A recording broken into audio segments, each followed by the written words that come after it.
जय हिंद दोस्तों। तो आज हम चर्चा करने वाले हैं भारतीय तिरंगे के बारे में कि हम लोग भारतीय संविधान को 26 नवंबर 1949 को बना के तैयार किए, लेकिन इसको 26 जनवरी 1950 को लागू क्यों किया गया, इसका मेन रीजन क्या है। दूसरी चीज, हमारे भारतीय ध्वज के बारे में आने वाले जितने भी महत्वपूर्ण प्रश्न हैं उनके बारे में हम चर्चा करने वाले हैं। दूसरी चीज, हमारे देश में 1947 से लेकर के 1952 तक जो सरकार चली, उस सरकार को अंतरिम सरकार क्यों कहते हैं। ये विभिन्न प्रकार के महत्वपूर्ण क्वेश्चनों की हम चर्चा करने वाले हैं, तो जुड़े रहिए हमारे वीडियो के साथ। देखिए, ये हमारे भारत का तिरंगा है, जिसमें हम ये भी समझेंगे कि 26 जनवरी को कौन तिरंगा फहरा सकता है और 15 अगस्त को कौन तिरंगा फहरा सकता है, इनके बारे में भी हम चर्चा करेंगे। बढ़िया सुंदर सा तिरंगा है, ठीक है। तो ये हम समझ सकते हैं कि हमारा जो देश का तिरंगा है,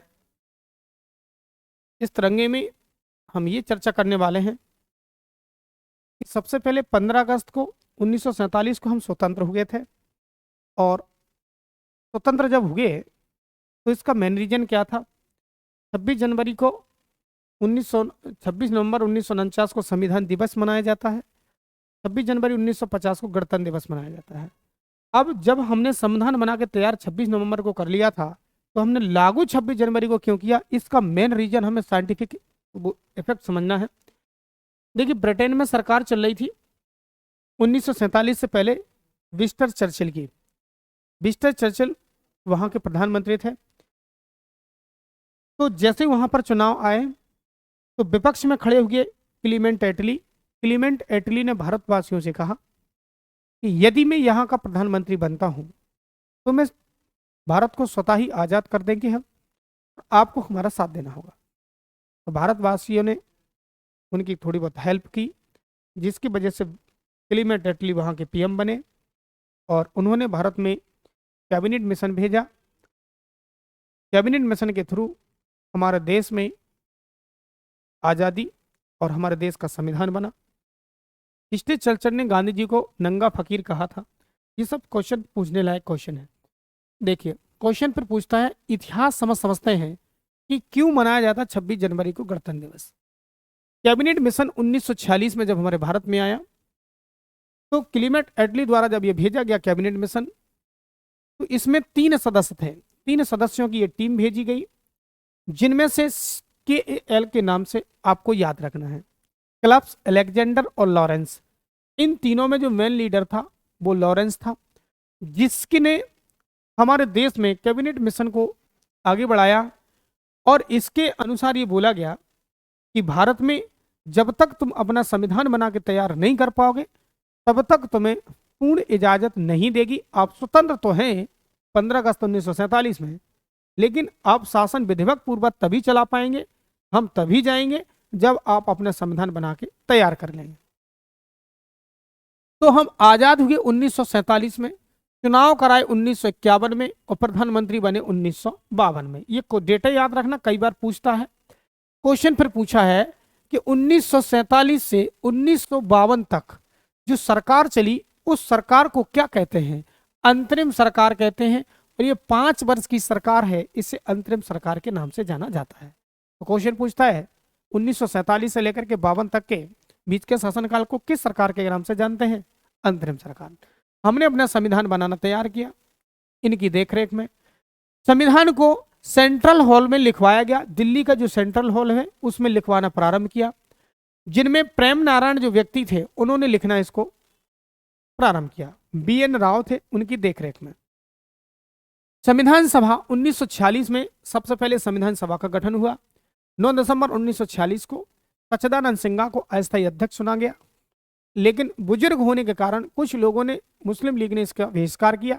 तो 11 दिसंबर 1946 को संविधान सभा का अस्थायी के तौर पर फिर स्थायी अध्यक्ष चुना गया, जिसका नाम था राजेंद्र प्रसाद।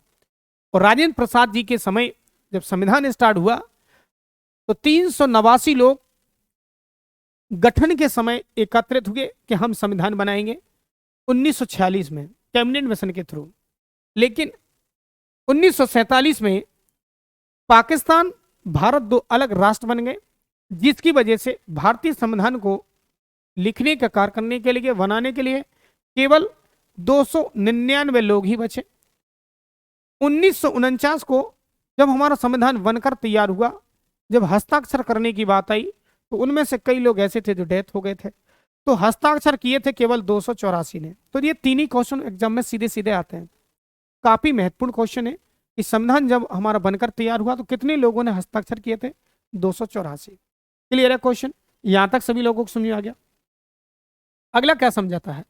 अगला ये क्वेश्चन पूछता है कि जब हमारा संविधान बन रहा था तो टोटल समितियों की संख्या कितनी थी? 13।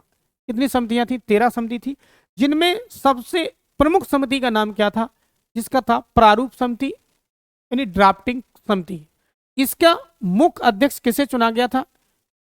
भीमराव जी अंबेडकर जी। इन्हें संविधान का जनक कहा जाता है। इन्होंने बहुत अच्छे तरीके से, बहुत ही विश्लेषण तरीके से हमारे संविधान को बनवाया है। इनकी पूरे संविधान में महत्वपूर्ण भूमिका रही अंबेडकर जी की। ठीक है, इनके लिए तो बहुत बहुत हमारे संविधान बनने में लगा समय 2 वर्ष 11 माह 18 दिन। 26 नवंबर 1949 को हमने संविधान को अंगीकृत नहीं अपना लिया था। इसी कारण इस दिन को संविधान दिवस मनाते हैं। अब बात यहां होती है कि 26 जनवरी को हम 26 जनवरी क्यों मनाते हैं भाई? ये 26 नवंबर को जब हमारा संविधान बन गया था तो इसी दिन इसको लागू कर देना था। 2 महीने लेट क्यों किया? जब हमारा संविधान बनकर तैयार हुआ तो 22 भाग, 395 अनुच्छेद, 8 अनुसूची, लेकिन वर्तमान में 25 भाग, 448 अनुच्छेद, 12 अनुसूचियां शामिल हैं। लागू किया था हमने 26 जनवरी 1950 को। इसका पूरा इतिहास समझिए। देखो क्या हुआ था। कांग्रेस का अधिवेशन चल रहा था दिसंबर के लास्ट में। 1929 में लाहौर में रावी नदी के किनारे इस अधिवेशन में अध्यक्षता कर रहे थे पंडित जवाहरलाल नेहरू। तो पंडित जवाहरलाल नेहरू जी ने कहा कि आज से हम अंग्रेजों की गुलामी नहीं करेंगे और हम एक स्वतंत्र होने चाह रहे हैं। हम सभी लोग स्वतंत्र हैं। और उन्होंने स्वराज्य की शब्द की घोषणा कर दी कि हम पूर्ण तरीके से स्वराज्य हैं, स्वतंत्र हैं। 1929 की स्थिति को मिनी आजादी के नाम से जाना जाता है। तो कांग्रेस का जो अधिवेशन था, लाहौर अधिवेशन को मिनी आजादी के नाम से जाना जाता है। लास्ट संडे था 26 जनवरी को। कित था? 26 जनवरी को। 26 जनवरी 1930 को बोला गया कि आज से हम 26 जनवरी को प्रत्येक साल स्वाधीनता दिवस मनाएंगे, यानी कि मिनी आजादी मनाएंगे। कुछ भी हो जाए, अंग्रेज चाहे कुछ भी कर ले, हम अपनी मिनी आजादी मनाएंगे। और 26 नवंबर को हमारा संविधान बनकर तैयार हुआ था। तो एक म्यान में 2 तलवार तो रह नहीं सकती। सांप का सांप मरे, लाठी की लाठी न टूटे। बात यह है, सॉल्यूशन तो निकालना चाहिए था। तो उन्होंने, अंबेडकर जी ने यह कहा कि 26 नवंबर भी मनाएंगे, 15 अगस्त भी मनाएंगे, 26 जनवरी भी मनाएंगे। क्योंकि स्वाधीनता दिवस यानी स्वतंत्रता दिवस ये पहले से मन तक कई पुराना एक त्योहार हो चुका था। 20 साल पुराना, 17-18 साल पुराना जो त्योहार था, जो कि हम मना रहे थे 26 जनवरी को। लेकिन अब हम कैंसिल कैसे कर सकते हैं? भले संविधान हमारा 26 नवंबर को बनकर तैयार हुआ, संविधान दिवस मना लेते इस दिन, लेकिन गणतंत्र मना लेंगे 26 जनवरी को, यानी 2 महीने बाद। तो कुल मिला के ये जो 26 नवंबर 1949 की जो डेट है, संविधान बनकर तैयार हुआ लेकिन लागू किया 26 जनवरी 1950 को, जिसको हम गणतंत्र दिवस कहते थे। तो अपनी स्वाधीनता को बचाने के लिए, पुराना जो त्योहार चला आ रहा था, इस त्योहार को बचाने के लिए ये सब प्रक्रिया 2 महीने लेट मनाया गया था। तो क्वेश्चन पूछ लेता है कि भैया ये कोई व्यावहारिक तौर पर क्वेश्चन पूछता है कि 26 नवंबर को जब संविधान बन गया तो उसी दिन लागू क्यों नहीं कर दिया? इसका क्या कारण है? तो ये कारण है कि हम कई वर्षों से मनाते चले आ रहे थे। मिनी हमारी जो आज़ादी थी 26 जनवरी की 1930 से, तो उसको बनाए रखने के लिए, उसको बचाने के लिए, उस डेट को याद रखने के लिए, उन नेताओं को, उन वीरों को याद करने के लिए हमने 26 जनवरी को भी एक गणतंत्र के रूप में स्वीकार किया। क्वेश्चन पूछ लेता है कि जब ये बताइए, दिल्ली के अंदर जब 26 जनवरी होती है तो तिरंगा फहराने की इजाजत किससे होती है? तो जब दिल्ली में लाल किले पर झंडा फहराया जाता है 26 जनवरी को, तो गणतंत्र दिवस के उपलक्ष्य पर, तो राष्ट्रपति वहां पर तिरंगे को फहराते हैं।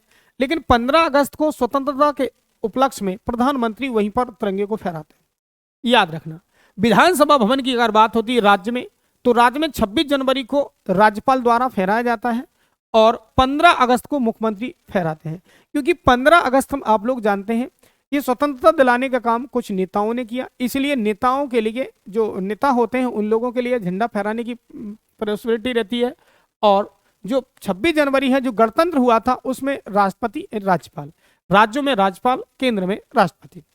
प्रथम गणतंत्र दिवस हमने कहाँ मनाया था? तो पहला गणतंत्र दिवस मनाया था दिल्ली के इरविन स्टेडियम में, जिसे नेशनल स्टेडियम नाम रखा गया है, 1950 में। क्वेश्चन पूछ लेता है इसमें हमने अतिथि किसे बुलाया था? तो सुकर्णी को हमने अतिथि बुलाया था, तो इंडोनेशिया के पीएम थे। भारत में सबसे पहला जब हमने गणतंत्र दिवस मनाया था तो गणतंत्र दिवस के शुभ उपलक्ष्य पर हमने किसे अतिथि के रूप में आमंत्रित किया था? सुकर्णी को। इंडोनेशिया के प्राइम मिनिस्टर थे। इनको क्यों आमंत्रित करते हैं?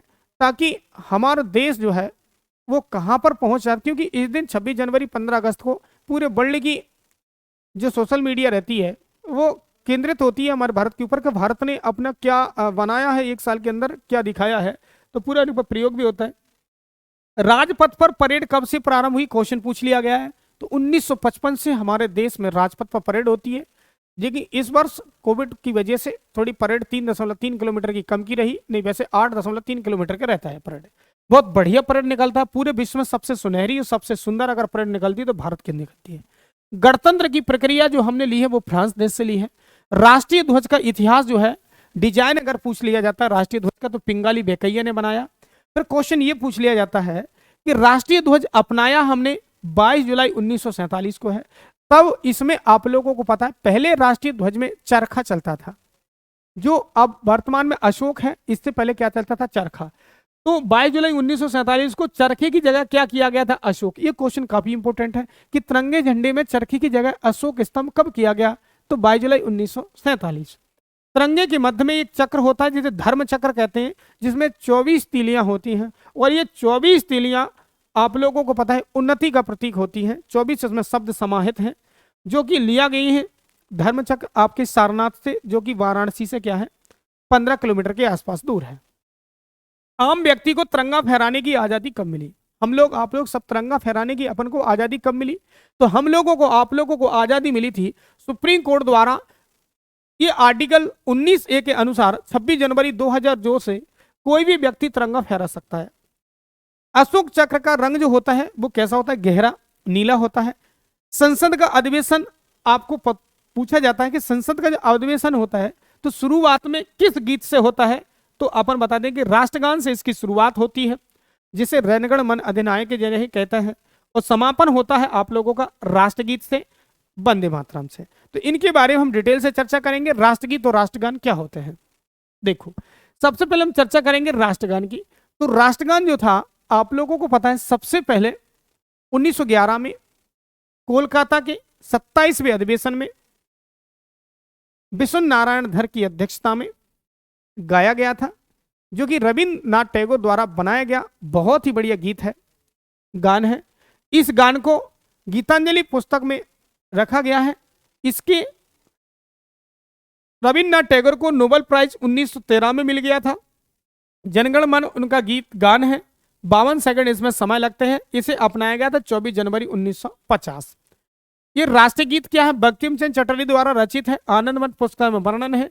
सन 1996 में 1896 में यानी जनगण मन से पहले गाया गया था, कोलकाता के 22वें अधिवेशन रहीमतुल्लाह सयानी की अध्यक्षता में। ये इंपोर्टेंट क्वेश्चन है। समय इसके 65 सेकंड लगते हैं, यानी कि 1 मिनट 5 सेकंड।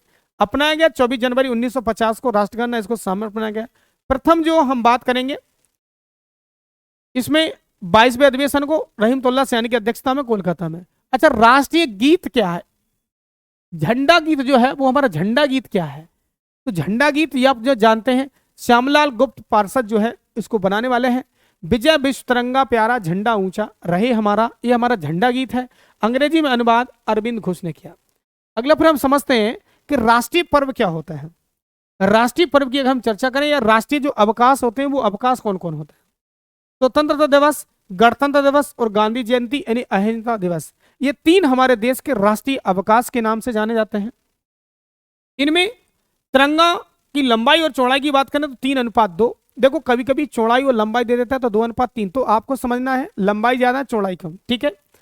वस्त्र खादी से बना होता है हमारा तिरंगा, और ऊंचा तिरंगा अटारी बॉर्डर पर है। तिरंगे में रंग 3 होते हैं, जिनमें केसरिया ऊपर रहता है जो शौरवीरता और त्याग बलिदान का निर्धारित होता है, सफेद शांति का और नीचे हरा हरियाली का।